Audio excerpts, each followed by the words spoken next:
No cheating, no. If I cheat, I'm done. Relationship over.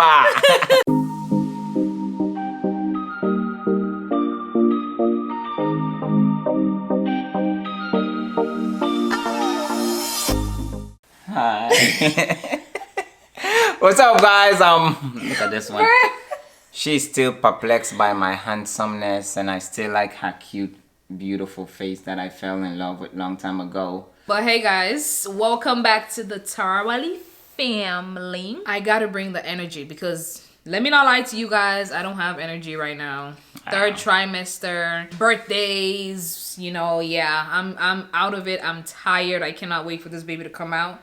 So bear with me, bear with my face, bear with my eyes. Yes. I feel your pain. I feel your pain. Well, guys, we're back today with another relationship conversation, and our relationship to be specific, things that we've done or things that we did even before we got married. So these are things that we discussed before we settled down. That doesn't mean that there is a template. I don't want people to think every relationship has a template and these are the guidelines. No, these are just things that we think were important to us. Just sharing our own experiences, which is what our channel is about in general. Yeah, but also to add on to what he said, I think we don't have anything crazy on our list. I think these are things everyone should talk about, honestly, because you just never know, and you don't want to go into something just freestyling and just saying, oh yeah, let's just see how tomorrow goes, right? Have these conversations. You learn about somebody. When I met Tommy to now, I know things about him now that I didn't know when I met him, right? But having these conversations early on gave me like a glimpse into who he was as a person. So anyway, let's get into it. But the first one on our list is kids. Because believe it or not everyone wants kids. Mostly I've seen that from women, which is absolutely fine. I don't think just because you were born into this world a woman, it's your job to like have babies. Not everyone wants to have babies.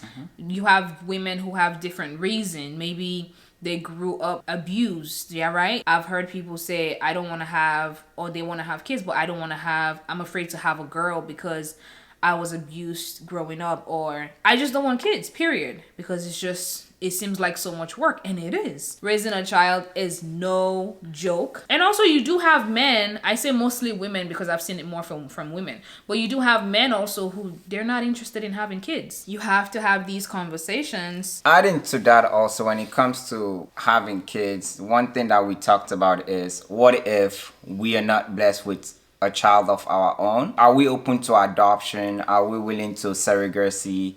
All the different options basically that we have out there. Those are things that I think is very important in this day and age, because you're not going to meet a person and you're thinking, oh, they're healthy and all that, they're just going to make babies. What if we were not blessed? Are we in a space where we can give someone else the chance to maybe say, let's adopt a child? And we talked about that, I think, even at a hotel, that yes, if that doesn't work out, we are more than willing to adopt kids. Something to talk about. Not everyone is going to be blessed and all that. So just make sure you're open to certain avenues where you guys can have kids and all that stuff. Yeah. Because if you're someone who wants to have kids, but you want to have them by yourself, you don't want to adopt, right? And you might meet someone who they want to have kids also, but if they're not blessed to have it by themselves, they're open to adoption, right?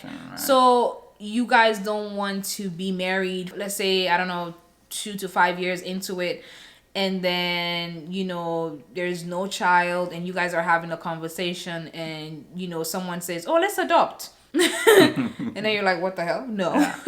I think that will bring problems in your relationship, right? Because now this person wants kids so badly, and you're not into adoption. So have these conversations. And also, I think the mental aspect of it too, right? Especially as a woman, right? Because let's be real, we live in a society where childbearing is put so much on women. If you're a couple and you guys haven't gotten pregnant, people automatically assume it's the lady's fault. Unfortunately. unfortunately. Yeah, it can actually be the guy's fault. Yeah, It can, low sperm count. yeah, it can be a whole bunch of different things. So, how is this person gonna handle people saying this, or like the mental aspect of things? Because I'm very big on mental health. Like, I don't play when it comes to that. So I don't want anyone adding onto like society problems already for me.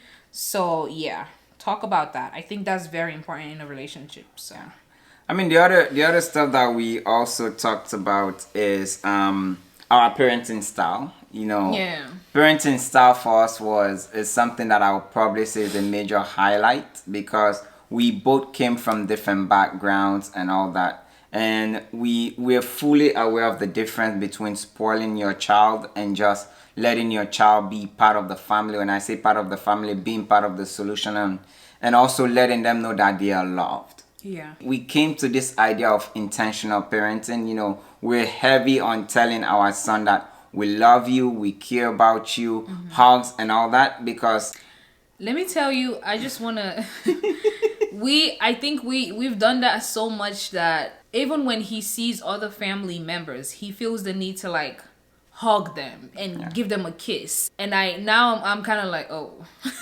have we spoiled him like too many hugs and kisses? But no, we just also have to do the part of like teaching him boundaries, right? As he gets older, of course. Like, not everyone wants to be touched and stuff like that. But like he said, we're very intentional. And I know, when with this whole gentle parenting going on right now, I'm African, so I'll speak from like an African standpoint, right? You have a lot of people who are not into the gentle parenting thing at all.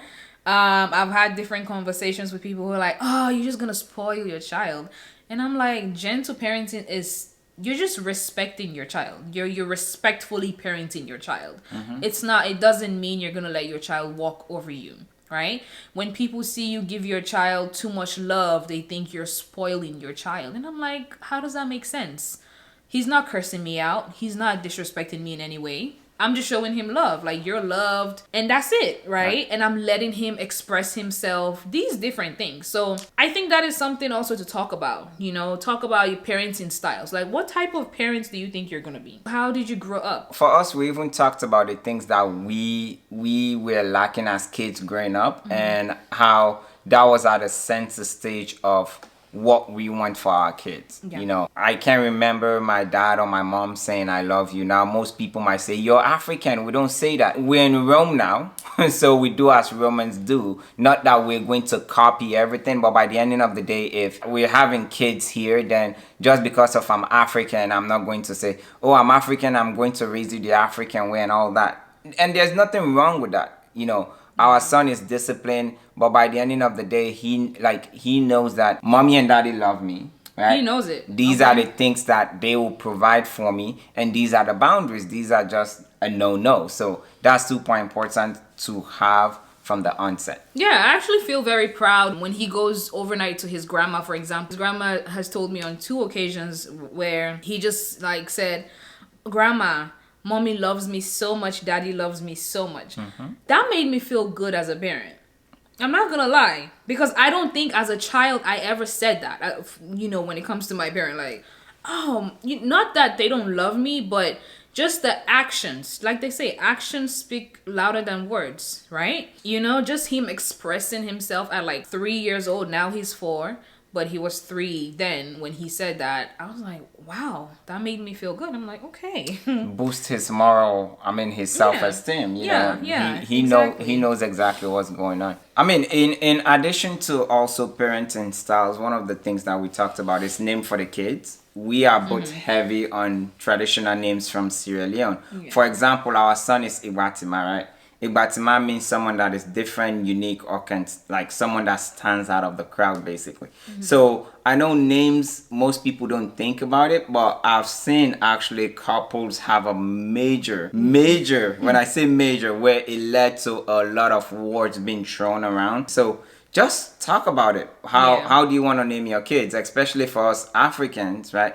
Do you want to go the traditional name route, or do you want to go to naming kids after your parents, great grandparents and all that? Luckily for us, we're not heavy on that. Yeah, We are yeah, not. yeah. That's the naming your kids after someone else. You have couples who struggle with that because one person wants to give maybe their dad's name or their mom's name, and the other one's not having it, right? And there's a clash. So again, these are things that seem silly to probably talk about when you guys are dating, but please talk about it because Do. just so you have an idea of who you're dealing with, or if this person is willing to compromise and say, okay, let's do this for the first name, the middle name, and stuff like that, right? Because like I said, you don't want to end up having the child is here, and then you guys are still fighting over a name. Over a name. Like, come on. So, yeah, that doesn't make any sense. But on to our next point. We talked about, do we eventually want to have a big wedding or just a small, intimate wedding? I'm not saying a big wedding is not intimate. It can be, right?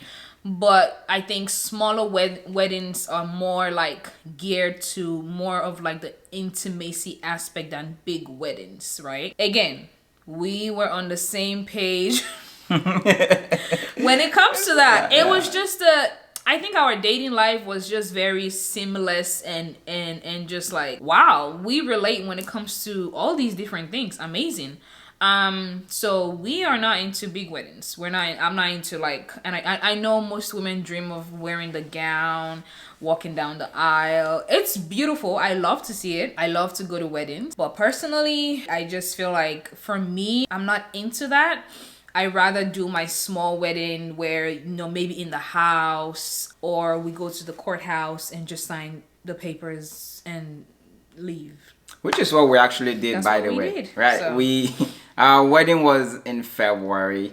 I came home, I told my mom, I'm like, hey, we're getting married on this date, blah, blah, blah, blah, blah. And like always, most parents always want to make it about themselves. But for me and my wife, we're like, this is not about the mom side of the family, the dad side, or whatsoever side. This is about us, and this is what we want. So we cut them out completely in terms of, we told them, this is when this is going to happen. At this time, be there, and that was it. By the end of the day, we've been married for what? Almost gonna be 5 years next year.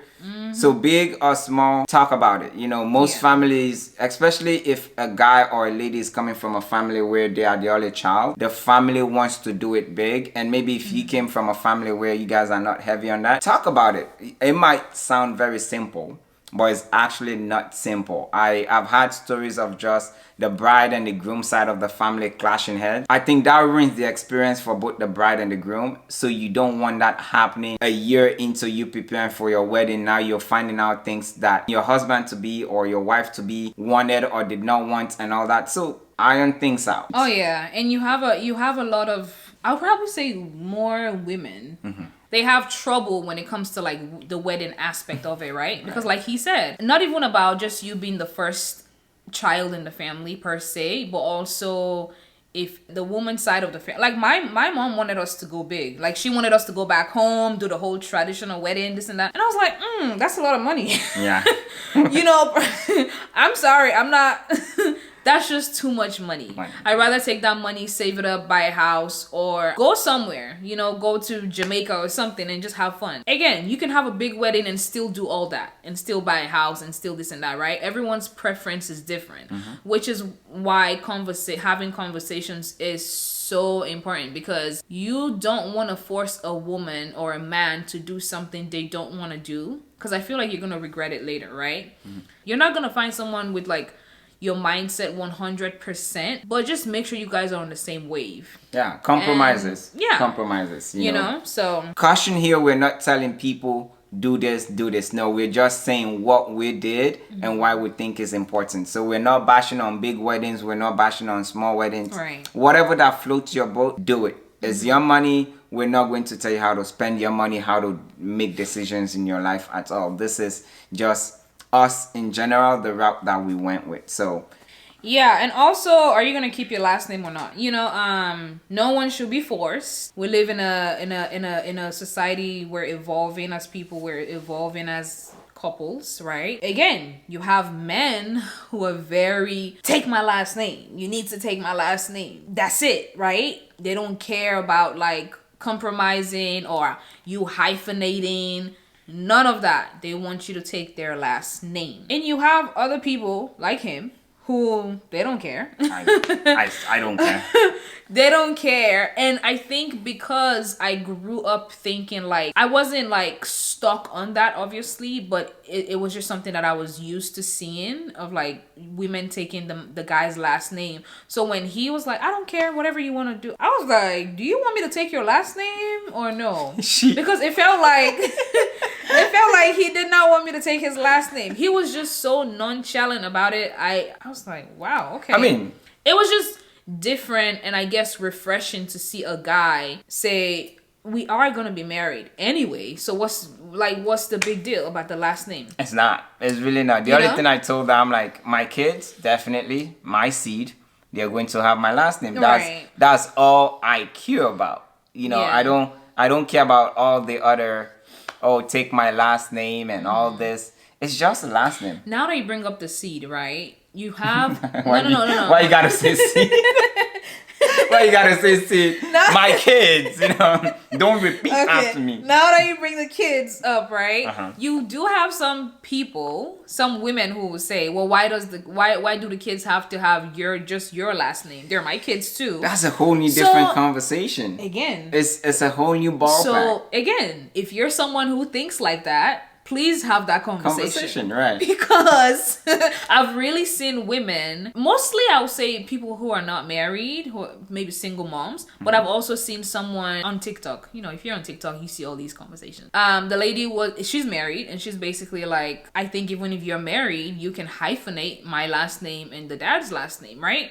Yeah. So again, if you're someone who thinks like that, please have that conversation with the guy. You guys talk about it and say, what if I want to give the child my last name also? What's your take on it? And if it's something you don't want to compromise about, then yeah, you guys, I guess, don't bring a child into this world and start fighting. Not good. Non-negotiables. So that's another point, by the way. That's another point. Another point that we talked about is just the non-negotiables. What is your number one? My number one in the world is cheating. No cheating, no. If I cheat, I'm done. Relationship over. Family gone. Yeah, no.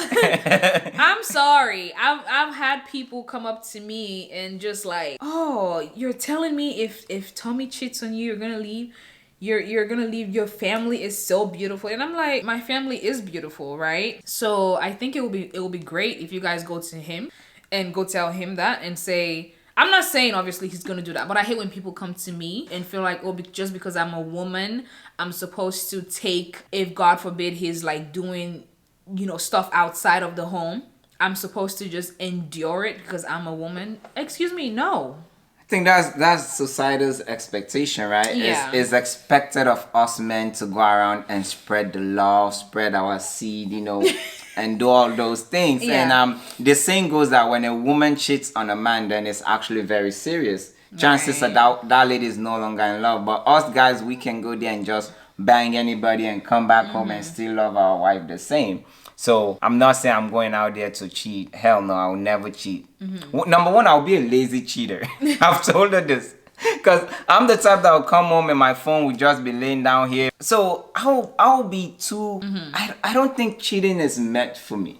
I'll get caught up real quick. Yeah. But my own non-negotiables is definitely... I think public disrespect to a certain extent is a no-no. Of course, things are not always going to be right, but I think it's my expectation of my wife or anybody that I'm with, even if things are going left, we should always wait for that moment to come home and discuss things, not to start calling, like if you start calling me names in public and all this, that is going to belittle me or make me feel some type of way. Chances I will probably not feel safe and secure in that relationship anymore, and I'll probably go out there and start doing crazy things. So instead of me doing that, I'll probably just say, hey, let's go our separate ways. And I did tell her that before things became official, that I get it, you're a Scorpio. Your emotions sometimes can get the best of you. You can be very reactive. You can be very reactive, but there are situations where I don't want you to do that at all, because if you do that, now I'm going to feel some type of way and react in a way where it won't be great. So Okay. let's don't go there at all. And part of that conversation also, This is the sweet part. part of that conversation, I you know, because when you're talking about your non-negotiable, right? I think it's if you have something to say towards it, go ahead and do that. I also told him, don't do something crazy in public, right? And expect. I'm a Taurus. We never do. Oh my gosh. We're the coolest. What's up people. with the Scorpio and Taurus? Oh, come on. You know Scorpios are crazy. Come on, we're man. not. Oh, Lord. Y'all, if you're a Scorpio, get him. No, Get him. you know Tauruses, we're the coolest. We're very chill. We don't like drama, you know. That's what you think. That you guys are cool. We're very cool. But as my you were saying. Gosh. Anyway, back to what I was saying. Continue. So not everyone is, like you said, I'm just a reactive person, right? You are. Which is why we had to have that conversation. Again, you can have conversation based on how you feel like your person is, right? But again, like I said, I told him, don't go in public and do something crazy that you know might be disrespectful to me or our relationship, and you expect me to just sit there like a dummy. No, I'm not gonna be in public and then people are looking at me like, isn't that the wife? Why is she sitting down? No. So again, that was just part of the No, conversation. you're very right. You're very right, to be honest with you. I think public disrespect in any way, shape, or form, whether it's coming from the guy or from the woman, is a no-no. Yeah, right? yeah. That is the number one relationship killer in most situations. So I'm not going to put my wife in a position where someone is going to look at her like, damn, your husband just did that in front of you, and you're just sitting there like and a you're dummy. just sitting there like a dummy. I would never do that. No, like, I know I'm a fool. I act like a fool. I'm a clown. Everyone knows that, right? But there are certain things, no. Like, I'll wait until we're home and I will start doing my clown stuff and all that, because I know at home you probably beat me and put me on timeout. I'm kidding. She doesn't do that. She doesn't do that. But yeah, talk about those non-negotiables. Next point is life insurance. Ding, ding, ding, ding, ding. This was a hard conversation. Yeah, especially, you know, because we're Africans. Yeah. And I say that to say, not every African, disclaimer, but most let me say Sierra Leoneans, because I'm not all of Africa. Right. But most Sierra Leoneans, we are very scared to like talk about death. If you bring up death conversations to your mom or your dad, you're like, do you want to kill me? You want to kill me? Why are you talking to... Let's end this conversation. And I'm like, we're all gonna die someday. Like, how do you want to be buried? What's gonna happen if I don't have the money? How am I gonna get the money to bury you, right? We don't really have life insurance back home, do we? We don't. We don't. Well, over here, we have the luxury to have that. But most people just tend to feel like, I don't need life insurance, right? And then when you end up passing away, you leave all that burden on your family, which I think that's selfish. It's not fair, right? So these are things we talked about. Like, you just never know what's going to happen. You don't know when. No one's praying to die young. No one's praying to die, period. But you just never know, so... Wait, if no one is praying to die, how do people want to go to heaven? Oh my gosh. I thought everyone wants to go to heaven. Yeah, but okay. Well, so you don't want to die. You will want to die. I think most people, if you ask them at what age would you want to die, they'll probably say between 80 to 100. Okay. But no one wants to think about it before that. I don't think so. So, yeah. I mean, guys, on a more serious note, though, I remember when we had this conversation, when I had this conversation in general with my wife. Number one, I want to be cremated. Yeah. Funerals, just don't do all that. And I also said, if we have kids, let the kids decide then if they want me to be buried or cremated. But by the end of the day, my number one wish is just... cremate me, do whatever you can do, and keep the family together. But I'm very heavy on life insurance. I've had life insurance since I left high school, and when we met, the moment we got married and all that, I took her into AAA, went to AAA, and I added her on my life insurance policy because I don't want any hiccups, any stuff or anything like that in general. No one is praying for their loved one to pass away. I know it's a very touchy subject in general, but like she said, death is part of us. The last thing I want is, knock on wood, something goes wrong with me and my wife is not only having to grieve that she just lost someone that she loves dearly, but now she's thinking about, how am I going to basically bury my husband? How am I going to take care of my family? How am I going to take care of the kids and all that stuff? So talk about it. Life insurance, especially if you live in developed nations where they have it, I think it's a must-have, and it's a must-have conversation. Now, if you live in places where they don't have that stuff in place, at least talk about how do you guys want to be buried? You know, inheritance and all those things. Knock it out of the ballpark. Yeah, yeah. And I mean, how you want to be buried, this is a conversation that we're still having currently. Because whenever he brings it up, I'm like, please make sure you tell your mom. Because again, we're Africans, right?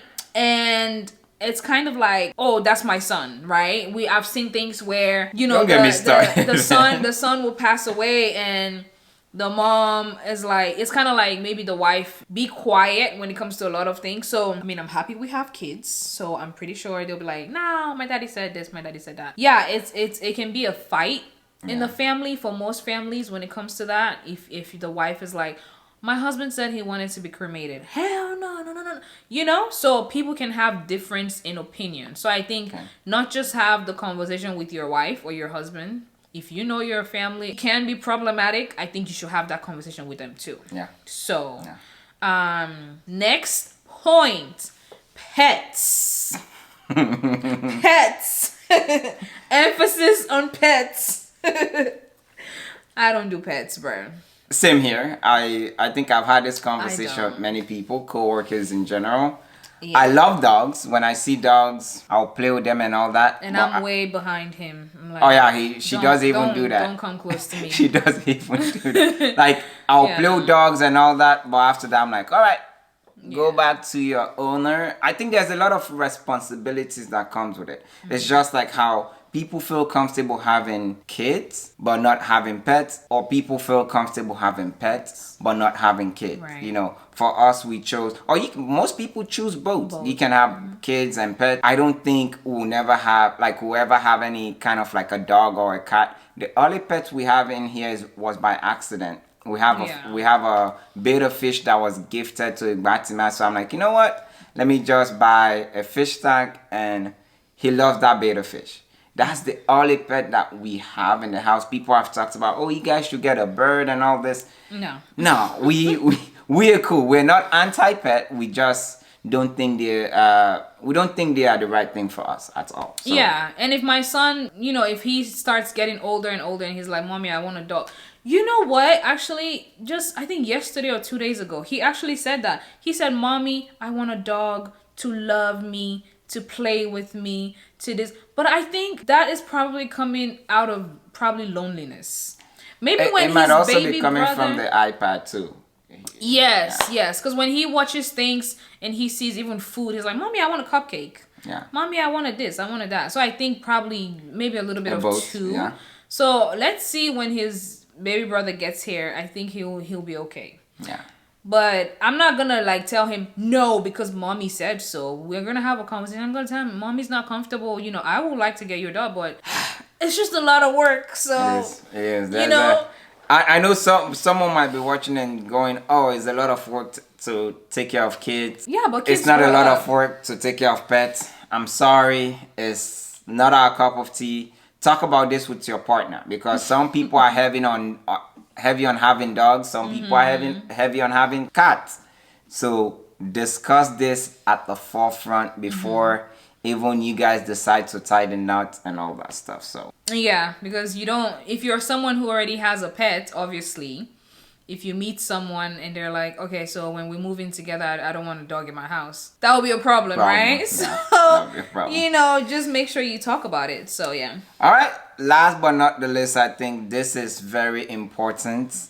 It's not something that we're going to leave out. It's just stress management. And I'll probably say stress management, aka are you open to having therapy, counseling, all those things. You know, dealing with stress in any relationship, I think is super important, especially if maybe you're having a long day or you've had a long day at work. Are you the type to come home and talk about that to your partner, or are you the type to come home and say, I just want to be in my own little world, let me drink my wine and chill, don't ask me about it and all that? So talk about those things. You know, we all have different ways we react to stress and personal things that are going on in our lives, so talk about it. Yeah, and I for me and Tommy, we're very different when it comes to the way we deal with stress, right? Very. We're I think we're still getting used to each other when it comes to that also. Yeah. Because I'm more of like, I want to talk and cry. And just like, I'm more of like a realistic person, and he's the optimist. He's like, oh, why are you stressed? It's gonna be fine. And I'm like, oh my gosh. Like, I know being optimistic is amazing, but sometimes you see things from like a real, so like I said, I'm more of a realist and he's more of a like an optimist, right? He's like, everything's gonna be fine. It's okay. You know, yeah. And I'm more of like, I want to talk about it. I want to, I don't know, sit down and cry. Because that helps me just not strangle somebody, especially if they're not next to me. But, you know, so like I said, we're still getting used to each other when it comes to that. Because he's not more of like a talk person, right? So also therapy.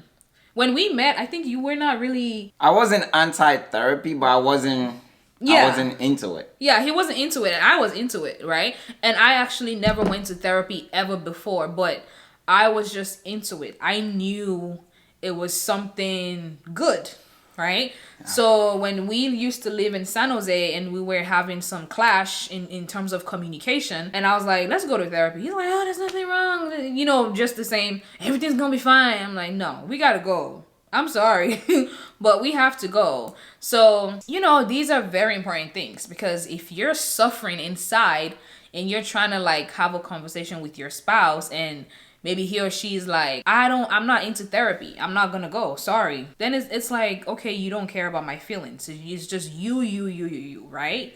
So he ended up going, he loved it.